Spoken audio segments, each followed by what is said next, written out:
El contenido del siguiente programa es responsabilidad de sus realizadores.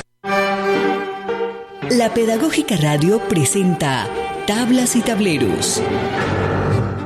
Un programa de la Licenciatura en Artes Escénicas dedicado a la divulgación de los procesos pedagógicos, investigativos y creativos de nuestra licenciatura.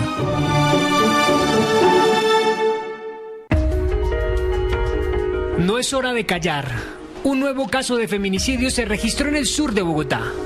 Sobre las 12 de la noche, según testigos, la pareja que había ingresado al conjunto residencial estaba discutiendo, lo cual llamó la atención de varias personas. De acuerdo con algunos testigos, cuando llegaron a la entrada del apartamento, el presunto feminicida habría tomado un arma cortopunzante y la hirió mortalmente, quitándole la vida instantáneamente. A pesar de que llegó la ayuda médica, la mujer de aproximadamente 32 años de edad ya no tenía signos vitales. Este lamentable hecho es informado por la línea 123, la zona de atención de la localidad de Bosa. Llega a un conjunto residencial encontrando una femenina sin signos vitales. Se realizan los respectivos actos urgentes. Los vecinos, al observar la escena de lo que estaba ocurriendo, llamaron de inmediato a las autoridades, quienes llegaron a la unidad residencial y observaron que el hombre que sería su pareja sentimental estaba en la escena del crimen. Luego fue capturado y subido a una patrulla de la Policía Nacional. Asimismo, algunos uniformados buscaron el arma con la que el sujeto habría cometido el crimen. El presunto agresor es la pareja sentimental de la hoy Oxisa. Esta persona fue puesta a disposición de autoridad competente para esclarecer los hechos ocurridos en este sitio. Noticias que se repiten día a día, casos de violencia que parecen no tener fin. En Colombia existe una ley que tipifica el feminicidio como delito. ¿Cómo surgió esta ley? ¿Qué significa para el sistema penal? Y también, ¿cómo se habla de esto en los medios masivos, en los medios generalistas? ¿Cuál lenguaje se utiliza y cuál se debería utilizar? Vamos a hablar de este triste tema en la emisión de hoy, con dos invitadas que han investigado sobre el feminicidio. Una desde las ciencias sociales y otra desde las artes escénicas. Les doy la bienvenida a Tablas y Tableros. Soy Alejandro Jaramillo Hoyos, docente de la licenciatura en Artes Escénicas de la Universidad Pedagógica Nacional. Nos acompañan en la dirección Alejandro Sepúlveda. En las comunicaciones, Laura Chávez. En la producción radiofónica, Yolanda Barrantes y Diana Torres. Y en el control máster, Mario Alfonso Enríquez Romero. Les recuerdo que nos pueden escuchar a través de radio.upn.edu.co los martes a las 5 p.m. y los viernes a las 11 a.m. Y en las plataformas iVoox, Deezer y Spotify. Presencias. Pensamiento, palabra y obra de quienes han contribuido en el crecimiento de las artes.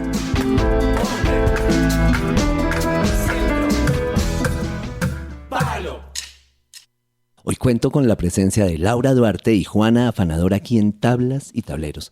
Bienvenida, Laura. Hola, Alejandro. Apreciados oyentes, muy buenas tardes.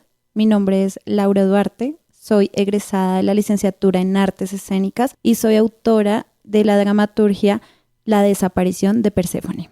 La desaparición de Perséfone. Esto ya nos da como un indicio de que se relaciona con el tema que anuncié en la introducción. Bienvenida, Juana Afanador. Hola, Alejandro. Hola, Laura. Un gusto estar acá con ustedes. Yo soy Juana Afanador, socióloga y autora del libro Eso no es amor, 10 feminicidios que sacudieron a Colombia. Les propongo iniciar por una descripción de estos trabajos. ¿Cómo así 10 feminicidios que sacudieron a Colombia? ¿Cómo así la desaparición de Perséfone? Laura. La desaparición de Perséfone es un reto que se me presenta a mí en la escritura de mi trabajo de grado, puesto que quiero narrar la desaparición de una adolescente en el barrio San Bernardo de Bogotá. Me encuentro con la mamá y con esta historia de quien se adentra en este oscuro barrio. Su nombre es Natalie Amaya. Ella entra al barrio San Bernardo de Bogotá en busca de su hija, sabiendo que Medicina Legal tenía el cuerpo un mes ahí escondido. Esta historia me frustra, me causa como ironía saber qué es lo que pasa a diario con los estados, con el Estado y cómo le falla diariamente a las víctimas. y es a partir de esto que empiezo como con varias preguntas de cómo el arte y cómo la pedagogía puede hablar de esto.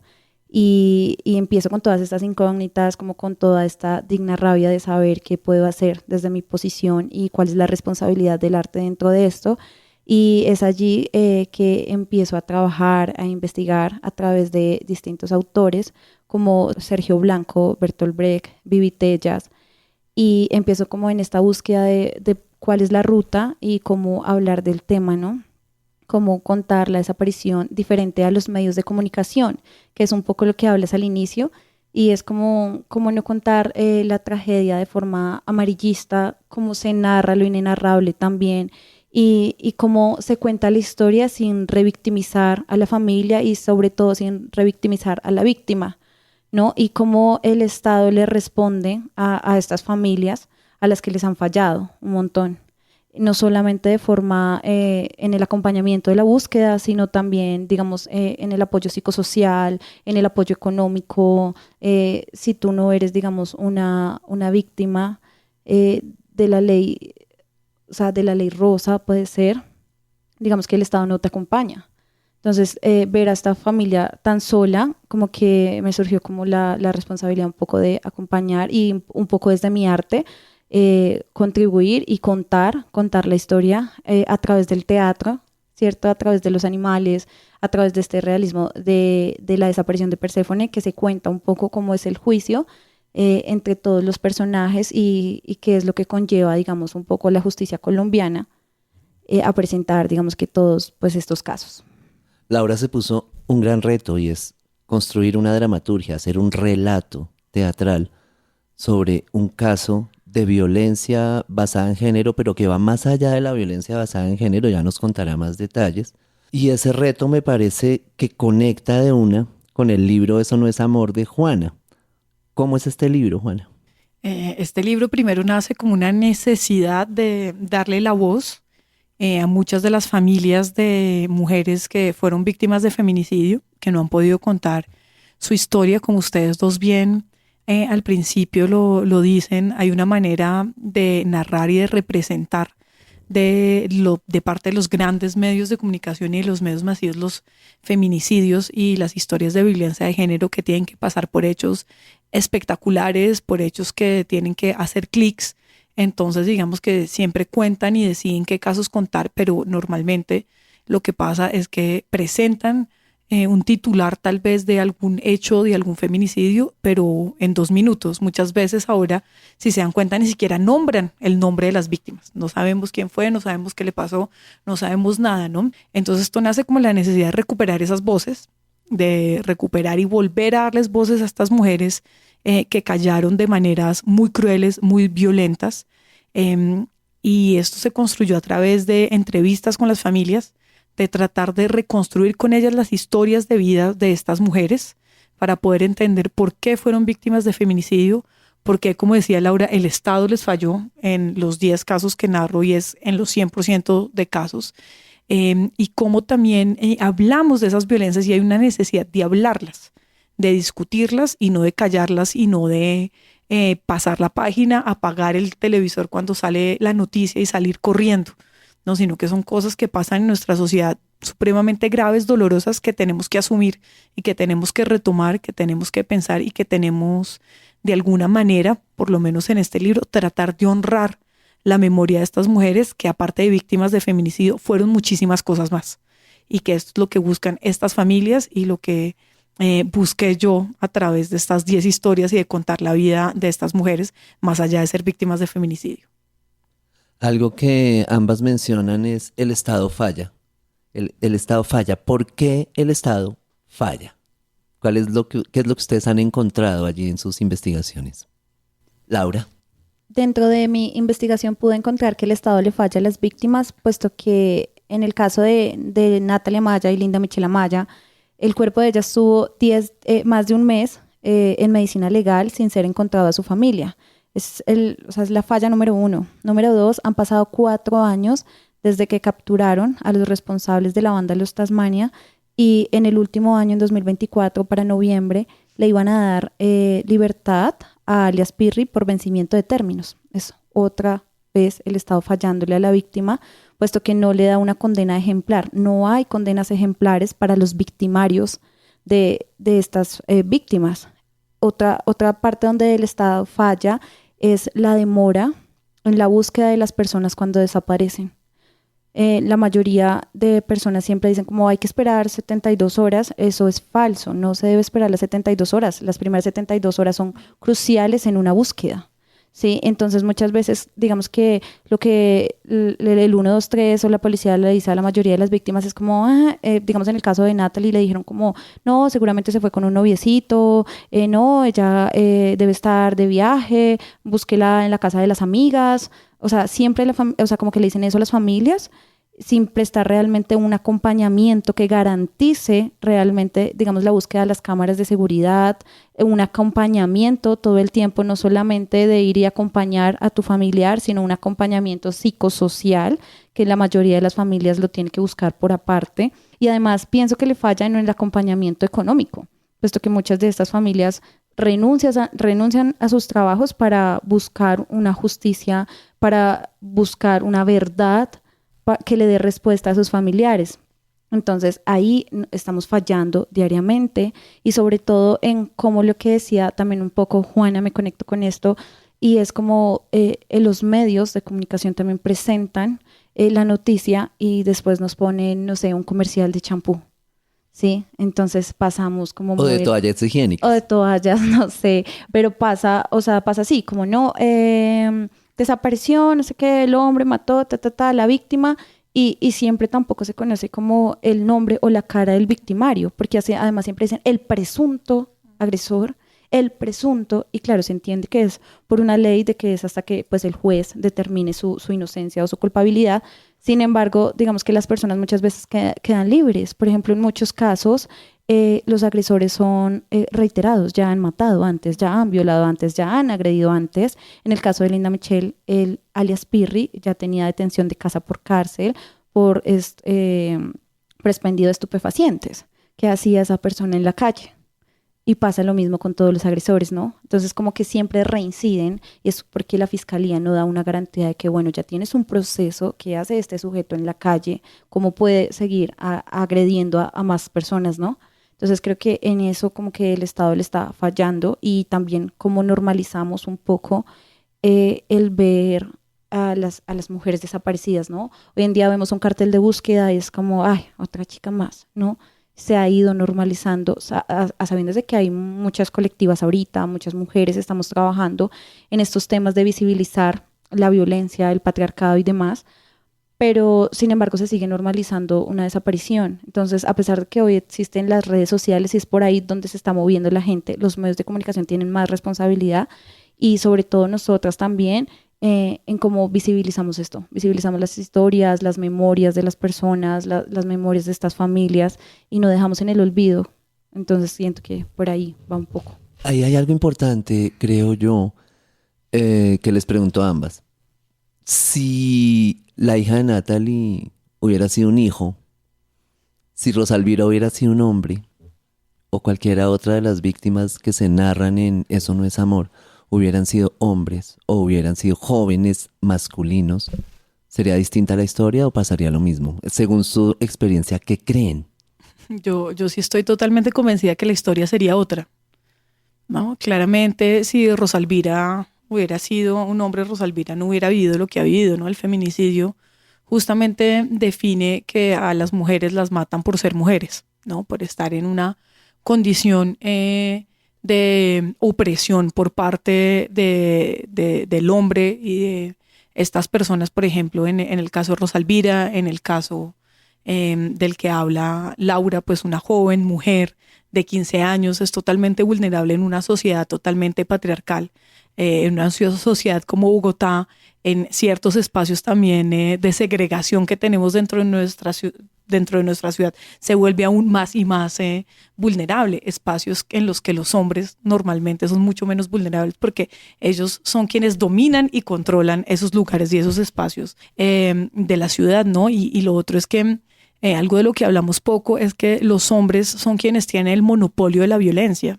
Y eso cambia totalmente la relación de poder. Son los que más se matan entre ellos mismos y son los que más nos matan a nosotras, ¿no? En el caso inverso, las cifras demuestran, es mínimo los casos en los que las mujeres matan a un hombre, pero esos casos son los que se vuelven hipermediáticos y escandalosos porque son la anomalía.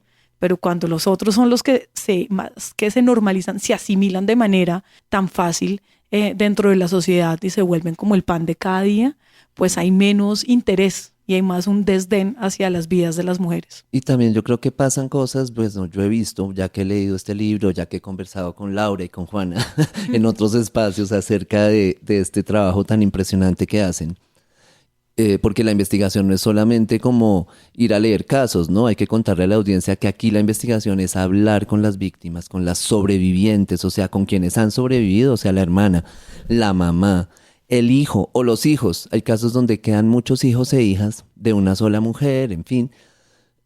O sea, las familias, quienes sobreviven. Y allí me preguntaba si, por ejemplo, cosas que pasan como que llega la familiar de la víctima a la fiscalía y le dicen, uy, estábamos a punto de cerrar ese caso. Y cuando el día anterior la misma mamá había ido y la fiscalía tenía el caso abierto y por alguna razón estaban a punto de cerrarlo y si no llega en ese momento lo archivan, ¿no? O lo que cuenta Laura con Linda Michelle Amaya, que le dicen a la mamá, como es una pelada de 15 años, no, ella seguro está de rumba con algún noviecito, vuelva dentro de 3 días. ¿Por qué pasa eso? Laura. Yo siento que pasa también porque la fiscalía no garantiza también lo que hablábamos hace un rato y es las condenas ejemplares, ¿no? Entonces muchas veces la policía puede que cumpla, no sé, buscando, digamos, los responsables, pero en el momento de la justicia como tal, de la fiscalía dictar condenas, se dilata el proceso. Entonces eso muchas veces hace que la misma Policía Nacional se frustre. Se frustra en el proceso de buscar porque, no sé si pasa lo mismo, digamos, con un ladrón. Lo agarran robando y después van y se lo llevan a una URI y esperan que la persona venga y ponga la denuncia. La persona no va, no denuncia, no pasa nada y después, ¿qué tienen que hacer ellos? Soltarlo. Porque no hay una justicia, no hay nada que lo garantice. Entonces yo siento que va un poco también de la mano como no es la misma tal vez gravedad del caso, porque no es lo mismo. Sin embargo, siempre como que se asume, ¿no? Como que no, debe estar allí, no, tal cosa, no, todavía no podemos buscar porque no tenemos una orden, digamos, pasa un poco también, es como, no podemos irla a buscar, por ejemplo, al barrio San Bernardo sin tener una orden de allanamiento. Entonces, todos estos procesos que son legales retrasan el proceso. También que no se garantice, digamos, como una ley, por ejemplo, en el caso de la ley Rosa, ¿sí? No se ha sancionado la ley. Entonces, esto es como una urgencia, ¿sí? Como que de verdad se garantice y se priorice lo que yo te decía, las primeras horas de la búsqueda, sobre todo las condenas ejemplares. Entonces, como han pasado 4 años y en 4 años no han dictado condena para alias Pirri, que es el líder de la banda.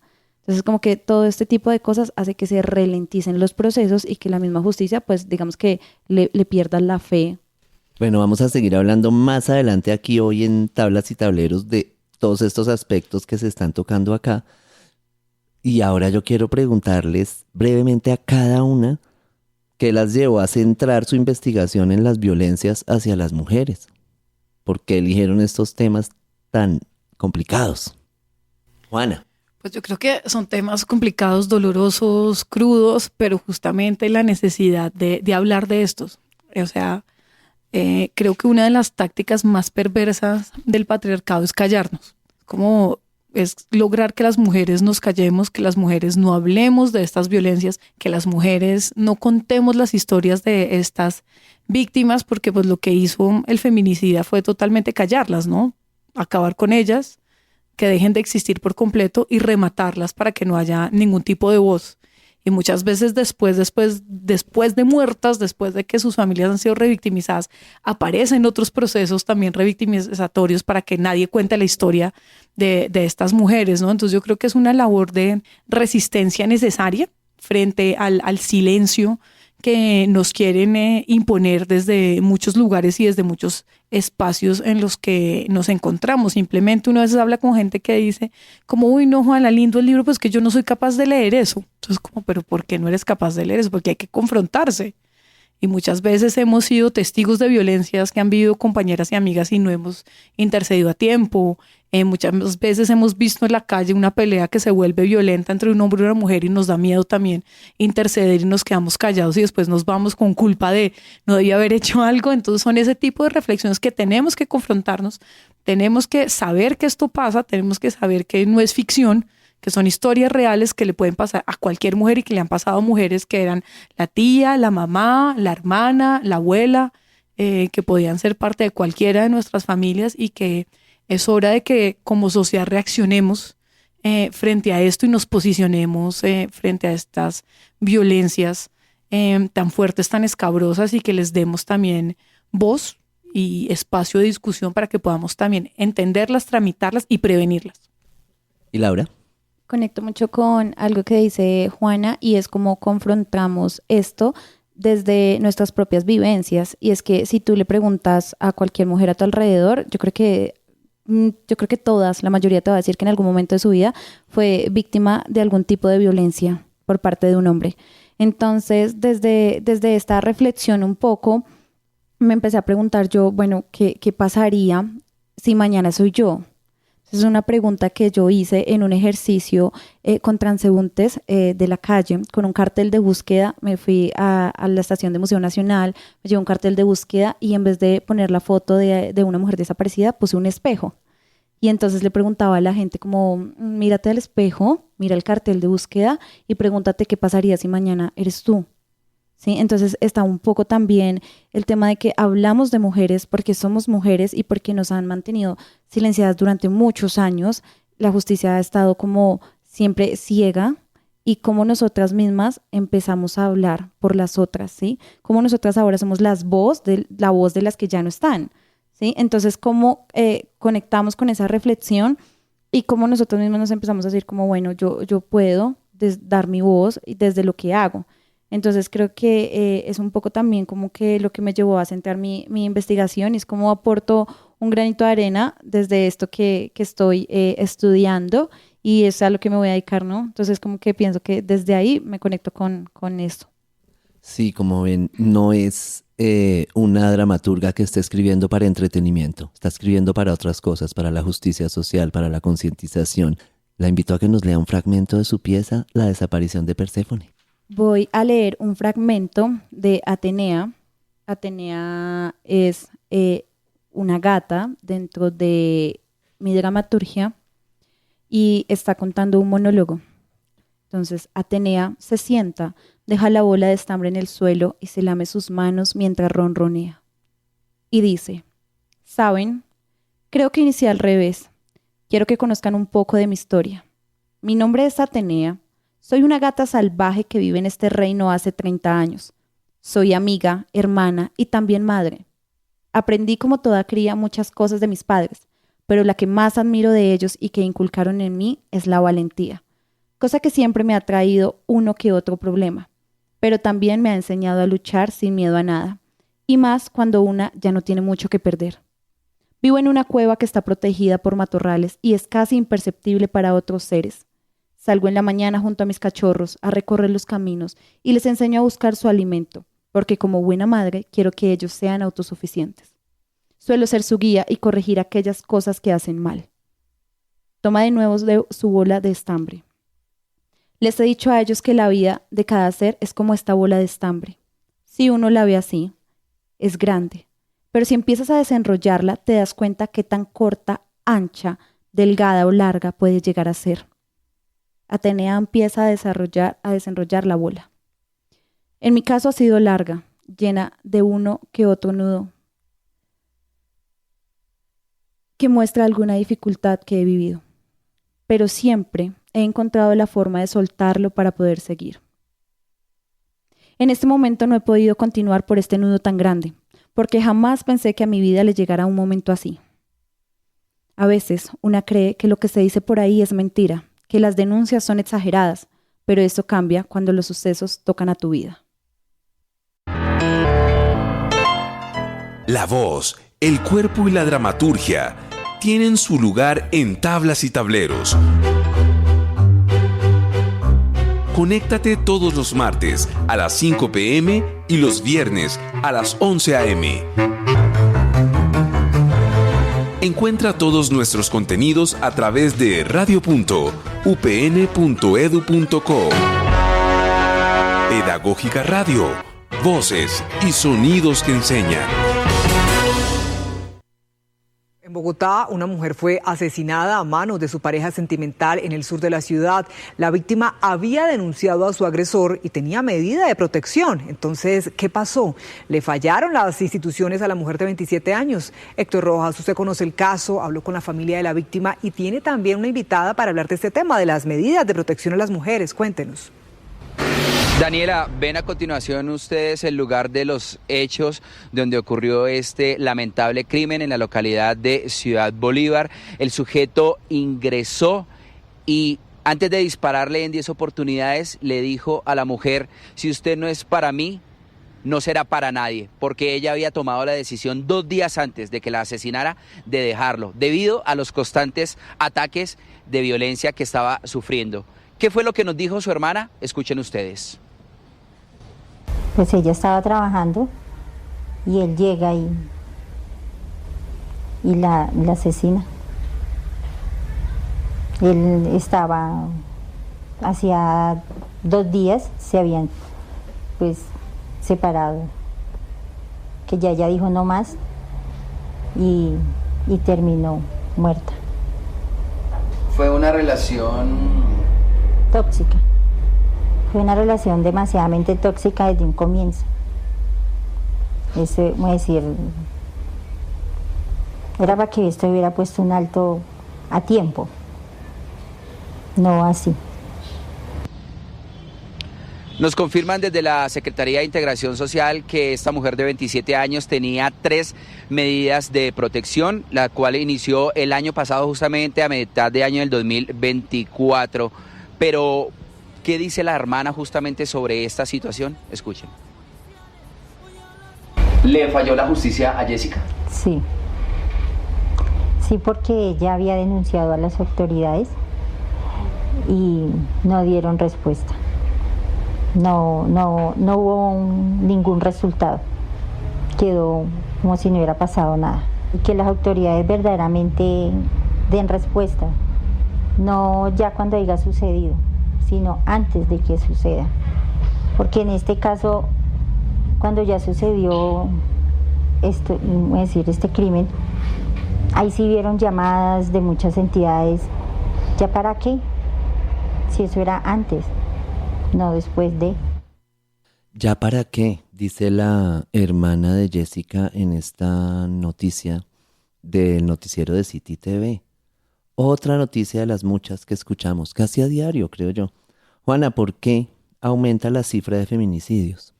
Bueno, hay distintos factores. Uno de los factores es que también hay más denuncias y hay más condenas por feminicidio. Entonces es normal, digamos, que hay más condenas, entonces hay más casos de feminicidio.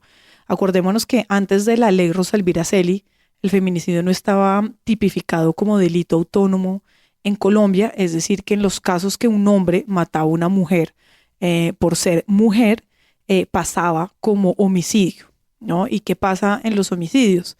Las condenas pueden volverse mucho más cortas, hay otro tipo de beneficios, y lo que hacía es que estos feminicidas quedaran libres mucho más rápido.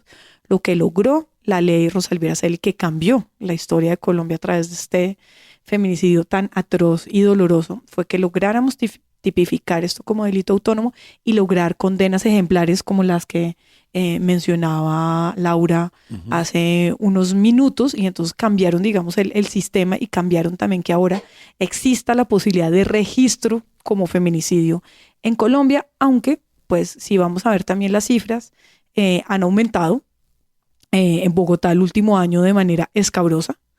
Y aparte de todo esto, no todos los casos de feminicidio son contabilizados. Entonces vemos que hay unas brechas enormes entre las organizaciones que buscan recoger esos datos y las cifras de las autoridades, ¿no? Que no coinciden.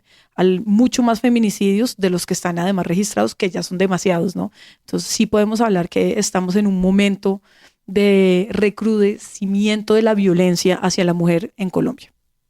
Y la invito a que nos lea también un fragmento de la introducción de Eso no es amor. Las mujeres no somos niños, pero ocupamos una posición precaria y de mayor vulnerabilidad que a los hombres en la sociedad patriarcal. Y la violencia masculina, cuando se ejerce contra nosotras, no se ejerce de la misma manera que entre hombres. No es una violencia simétrica, sino siempre una violencia que sorprende y horroriza por el exceso de crueldad y de sevicia. En todos los casos que expongo en este libro, veremos que los feminicidas no solo matan a sus víctimas, sino que, como dice María Victoria Uribe, las rematan y las contramatan. De hecho, las técnicas violentas utilizadas solo tienen un equivalente en el que se han empleado históricamente en contextos de guerra civil para exterminar y aterrorizar a grupos enemigos. El feminicidio, a diferencia del homicidio ordinario, es una guerra que el feminicida declara contra la mujer. Puede sonar exagerado, pero no lo es. El registro de la violencia a la que se recurre es el mismo. Bueno, esto como abrebocas para que quienes nos escuchan se motiven a conseguir este libro Eso no es amor, 10 feminicidios que sacudieron a Colombia, y leerlo, y difundirlo, y hablar de estas mujeres que murieron, y hablar de las familiares que las sobreviven. Y Laura, usted que viene como desde el campo de las artes escénicas, sin el cómo, viene de ese campo. ¿Qué relación existe entre esto que acaba de leer Juana, estos factores donde a las mujeres se las infantiliza, se las invisibiliza, se las considera de segunda, incluso cuando están muertas, son muertas de segunda, y nuestra cultura? Creo que en Colombia vivimos en una cultura machista y se tipifica mucho incluso desde nuestros antepasados y desde nuestras propias familias. Entonces creo que un llamado que hace el teatro, que siempre es tan crítico y tan social, es como que nos invita a reflexionar. En el teatro no hay leyes, no hay reglas. El teatro rompe con todo. Entonces desde el teatro y la cultura creo que es muy chévere apostarle a este tipo de justicia social, ¿no? El teatro, si no es político, no es teatro. Entonces creo que fielmente en que nosotros tenemos una responsabilidad como artistas de hablar de esto. Si no se habla, pues entonces no existe. Entonces creo que el llamado un poco es a que como nuevas mujeres de este siglo que también igual vienen trabajando, muchas autoras, muchas escritoras, sociólogas, artistas han venido trabajando en este campo. Nosotras también tenemos como esa invitación a las demás chicas, a las demás niñas, a las demás mujeres que vienen detrás de nosotras a no callar, ¿sí? A siempre estar alzando nuestra voz ante estas injusticias y un poco a lo que decía Juana, y es como a honrar la memoria de quienes ya no están. Y como lo que tú dices, como estas familiares que sobreviven a sus muertas, las siguen llevando y siguen alzando la voz por ellas. Entonces creo que nuestra cultura tiene esa responsabilidad y es como no dejarlas ir, no dejarlas en el pasado, y sobre todo que se haga justicia y que a partir de nuestra responsabilidad logremos, no sé, en algún momento erradicar la violencia. Creo que es un gran sueño y es como erradicar la violencia que existe actualmente no solamente en Colombia, sino a nivel de Latinoamérica. Por ejemplo, en México los casos de violencia son terribles, los casos de desaparición, de feminicidio, de drogas, la trata de mujeres es terrible. No es algo que pase solamente, digamos, pues acá en Colombia, es a nivel de Latinoamérica. Pero siento que las mismas mujeres somos las que nos estamos encargando de erradicar, de hablarlo, de no callar, y esto crea un eco en la sociedad. Este eco que se está creando como de, bueno, está bien, como yo no me lo había pensado, como lo mencionaba hace unos minutos, de qué pasaría si soy yo. Yo le preguntaba muchas veces a los hombres, porque esta pregunta no la hacía solamente en el Transmilenio a las mujeres, sino también a los hombres, y es como, ¿qué pasa si mañana es tu hermana? ¿O qué pasa si mañana es tu mamá o tu hija? Entonces creo que es bastante como invitar a la reflexión y que si no somos nosotros mismos los que generamos eso, no vamos a llegar a erradicar tanta violencia y tanta guerra que hay en este momento en Colombia. Sí, algo en lo que veo que ustedes coinciden es, bueno, la intención de erradicar, como dice Laura, pero también en que estos casos que conocemos y que conocemos a diario, como el que acabamos de oír de Jessica, como el que oímos al inicio del programa, como el de Linda Michelle, como las 10 mujeres que están en el libro Eso no es amor, se hubieran podido evitar pero ¿cómo se hubieran podido evitar? Bueno, eso creo que es la parte más tenaz y más dolorosa tal vez de decir, todas estas mujeres podrían estar vivas hoy. Si para empezar las autoridades se tomaran en serio las violencias basadas en género. Todas estas mujeres denunciaron, todas estas mujeres buscaron ayuda, todas estas mujeres hicieron exactamente lo que está en el manual que debe hacer una víctima de violencia de género. Hay un caso en el libro que fue muy mediático, el de Erika Ponte, un día de la madre, en el centro comercial Unicentro, que fue víctima de feminicidio por parte de su pareja, padre de su hijo, quien se suicidó ahí mismo después de matarla. Ella había hecho todo. Ella había llevado al centro comercial las medidas de protección, había hablado con la seguridad del centro comercial, había hecho todo como al pie de la letra, y su familia decía, pero es que le fallaron a Erika. Yo decía, pero pues le fallaron totalmente, pero entra tú a un centro comercial, hay un perro oliéndote, te revisan, te todo. Y este tipo, que se supone que la seguridad del centro comercial tenía su foto, tenía la restricción que él no podía entrar, entró múltiples veces, no solamente el día que asesinó a Erika, sino que entró un día a llevarse el casco de la moto, a pincharle las llantas de la moto, asustarla en el trabajo, acosarla. Y las autoridades competentes de, por ejemplo, su sitio de trabajo no hicieron absolutamente nada. Quienes intentaron protegerlo fueron sus compañeros y compañeras hasta el momento en el que no pudieron hacer absolutamente nada frente a un hombre armado. Entonces digamos que sí existen y sí hay unas alertas y sí se pueden evitar, pero hay una desidia y un desinterés enorme frente a este tipo de violencias, y siempre hay una respuesta dentro de estas autoridades. Además, en la mayoría son hombres totalmente machistas que hacen parte del problema, que simplemente dicen, eso es un problema entre una mujer y el marido, eso se reconcilian, están peleando hoy. Pero no se reconcilian, el tipo la mató. Y si hubieran actuado y si hubieran tomado en serio las denuncias y las preocupaciones de Erika y de su familia, Erika hoy estaría viva. Incluso después de muerta Erika en el centro comercial, hicieron una cosa que a mí me parecía ridícula, pero también espantosa, que era poner como una cabina para que los hombres expresaran su rabia. ¿Cómo fue eso? Una cosa como...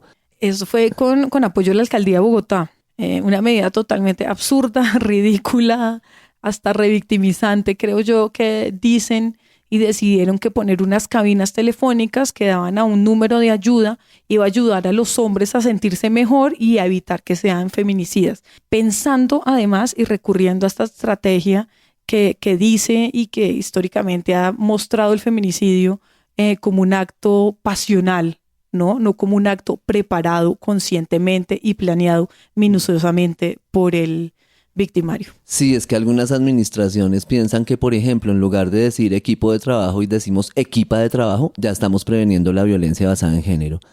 No, señoras y señores de las autoridades y la administración de la ciudad, del país, de las universidades.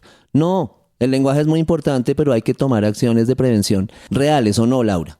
Sí, pienso un poco que más que ir más allá del lenguaje es como realmente dar ejemplo con hechos, con acciones, ¿no? Un poco lo que decía Juana, y es como... Bueno, listo, ya el centro comercial tenía la información, ya habían denuncias, y creo que un poco devolviéndome a tu pregunta de cómo se hubiese podido evitar esta violencia, y es como prestando realmente una atención a la víctima.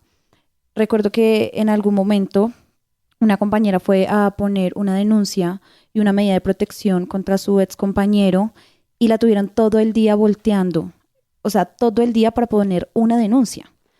Y finalmente la denuncia la enviaron de un lado a otro, y cuando ella la pudo poner, como que fueron a su casa, le hicieron firmar la orden de protección, pero a su agresor nunca le informaron, o sea, al agresor nunca le informaron de esto.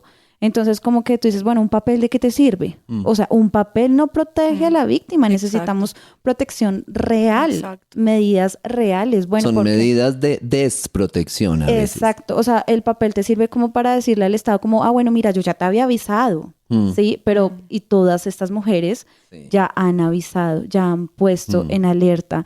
Y reinciden, ¿no? O sea, muchos de los agresores son reincidentes, ya han matado, ya han violado, ya antes ya han golpeado. Entonces es como esto, como se puede evitar. Claro que se puede evitar si realmente las autoridades escuchan a las víctimas y si realmente en serio se tomaran su papel de por lo menos poner condenas ejemplares, que es un poco lo que busco yo también con la dramaturgia, como el papel del juez en este caso. Bueno, se nos está acabando el tiempo en Tablas y Tableros. Vamos a dar paso a nuestra última sección del programa. Planeta Escénico. Muestra sonora para conversar.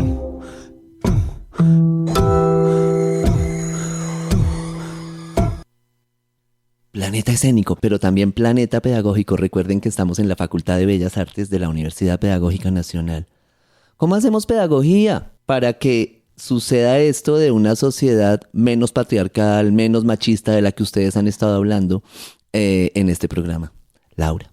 Como lo mencionaba anteriormente, el arte tiene una responsabilidad y desde la pedagogía hacemos algo muy chévere y es que no tenemos leyes, ¿sí? Nosotros podemos invitar a reflexionar y para mí es chévere hacerlo como encarando directamente al yo, ¿sí? A ese yo que no queremos escuchar, a ese yo que ve pero que normaliza y a ese yo que se calla la violencia que está a nuestro alrededor. Entonces siento que la pedagogía viene desde nuestro contexto. Si empezamos desde lo más pequeño, desde nuestro círculo, a erradicar ese tipo de violencias que incluso son mínimas, esos micromachismos que hay a veces en casa, como, no sé, es que el papá golpea a la mamá y empezamos a como en ese tipo de cosas pequeñitas que decimos como, o el papá que siempre toma alcohol, que a veces se pone muy violento, que pasa mucho. No sé si ustedes estén informados, pero el Día de la Madre es uno de los días más caóticos del año, porque, o sea, las agresiones, las muertes son las más altas. ¿Y por qué? Porque el alcohol cumple con su función. Entonces yo siento que una forma, digamos, desde la pedagogía y desde el arte, es como invitar a reflexionar nuestro círculo pequeño. Entonces, cómo nosotros nos ponemos frente a esto, frente a hablar a nuestra propia familia, a nuestro propio contexto, a nuestro propio círculo, y vamos alzando la voz.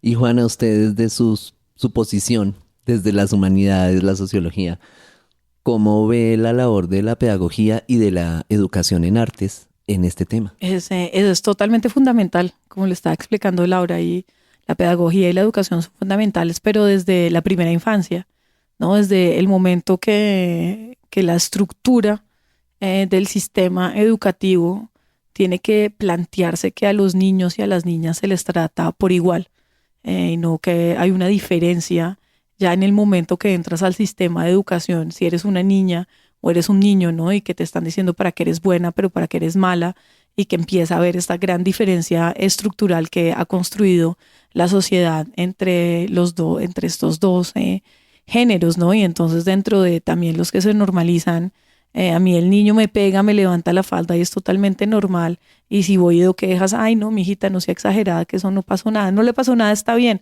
No, resulta que esos son pequeñas microviolencias que se van normalizando y que empiezan a ser parte, que escalan. Son niños que creen y crecen que es totalmente normal agredir de cualquier manera a una compañera por el hecho de ser mujer. Entonces ahí es donde la pedagogía, el arte, la educación tiene un papel fundamental, y frente a, tristemente, muchas sociedades y mucha gente en este país es reaccionaria frente a esto, entonces tenemos que seguir luchando contra eso. Se nos acabó el tiempo. Me toca despedir esta amena e importante charla con Juana y con Laura.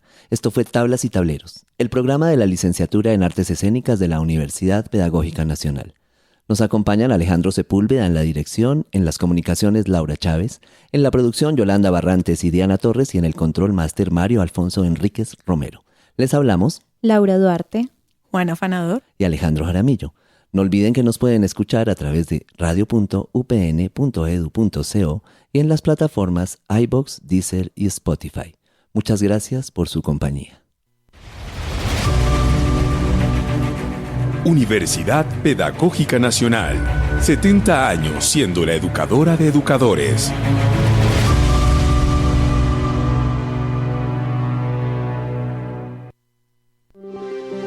Quédate con las voces y los sonidos que enseñan de la Pedagógica Radio.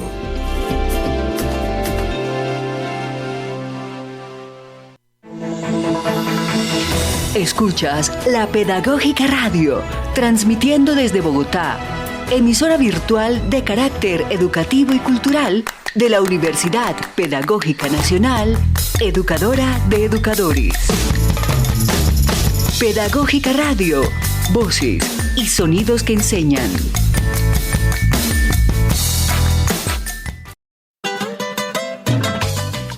Desde los pueblos y veredas, por los barrios y ciudades, recorriendo la costa, la cordillera y los llanos, llegan las historias y las voces de la región a la Pedagógica Radio, emisora educativa y cultural de la Universidad Pedagógica Nacional.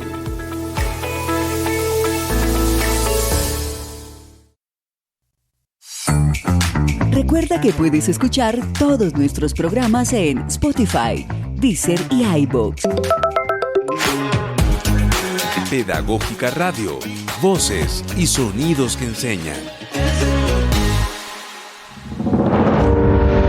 En la Pedagógica Radio, juntas, somos voz y libertad.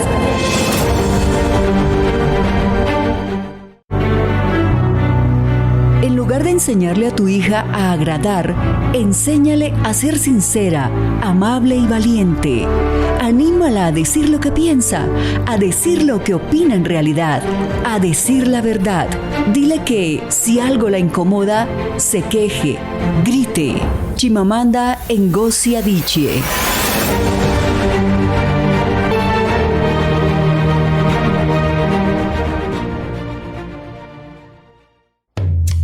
El poder de las mujeres.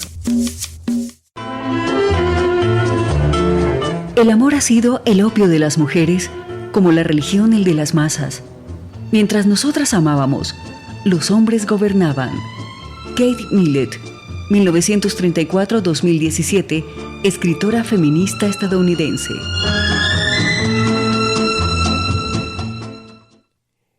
En la Pedagógica Radio, proverbio chino.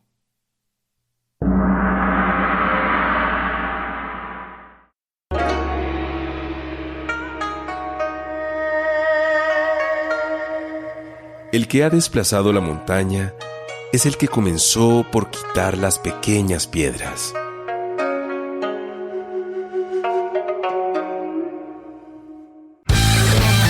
El sistema rock se instala en la Pedagógica Radio. Desde el Cono Sur y hasta Centroamérica, los contenidos contemporáneos del rock en español llegaron para quedarse.